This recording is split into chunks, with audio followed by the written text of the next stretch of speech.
everybody, Morgan with an answer here, and today I want to show you how to make this really fun pool party backdrop. It's made from pool noodles and beach balls, which also means it's waterproof. And I love that because you could put this right next to your swimming pool or splash pad and not have to worry about your decoration getting ruined. So follow along and I'll show you how to do this. The entire backdrop is built on this white plastic sheeting I found at my local hardware store, and it's usually a product used in a laundry room or a wet area. I'll leave the link below so you can see exactly the product name of this, but this is what I'll be building everything off of. It's a 4x8 sheet, and I'm going to suspend this from my backdrop stand. And to do that, I have to put some hangers on it, which is exactly what I'm doing with these pipe cleaners. I'm just folding them in half and hot gluing them down every 12 inches across the back of this panel. I purchased 6 pool noodles in different colors to make up the letters of this sign, but to be able to use them I have to cut them in half. So using a box cutter, I'm going to cut them down lengthwise, trying to stay as centered as possible and cut really straight. So once I've made that cut, I'm going to run my fingers through it to make sure it was completely cut, and then I'm going to line it up and cut exactly on the opposite side. The straighter this is and the more even this is, the better, but if it's not totally perfect, it's not the end of the world.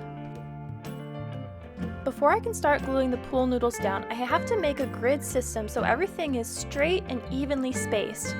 I quickly mocked up on my computer a grid with some font on it that I liked and thought I could duplicate using the pool noodles. So my letters are going to be 18 inches tall by 12 inches wide, and so I'm trying to evenly disperse those on my board. So there's a 4-inch gap between the top, the middle, and the bottom. And that's what you can see me marking out here. So I'm trying to find the center point and then marking out 12 inches and then a 3-inch gap and then the next letter, which will be 12 inches again.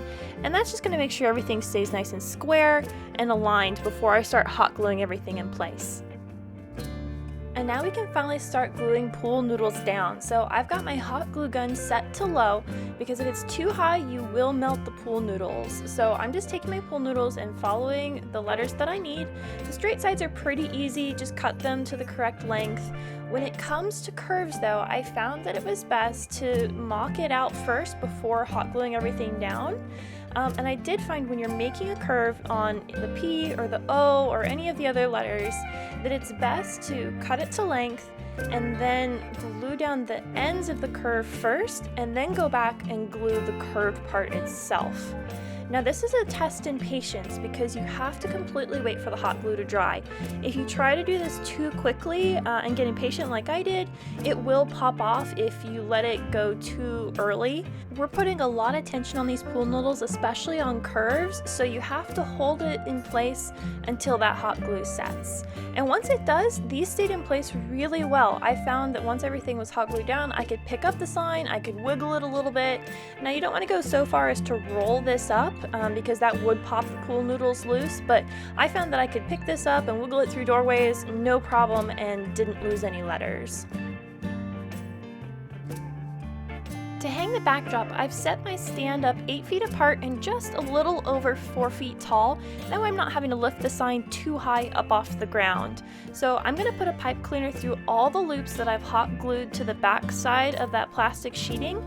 So these are all going to be about 12 inches apart, and I want to make sure I've got even tension all the way across so that one isn't holding more weight than the other. And I do want to make sure that the plastic sheeting is just above the pole so you can't see it when you're looking at this from the front. And here's our backdrop standing upright.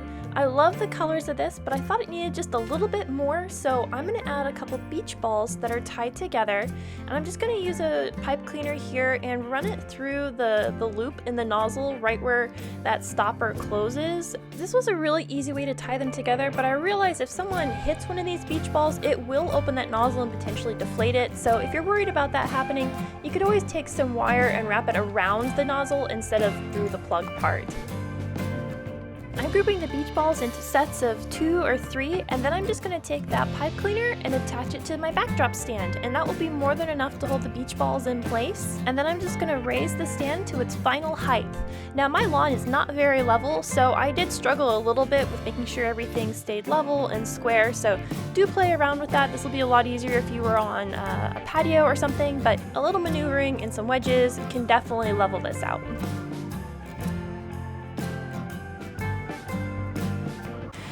you were inspired by today's project. Everyday items like pool noodles can make really fun accents and backdrops if you use them in the right way. So if you enjoyed today's video, please consider subscribing. I'd love to have you join our creative community.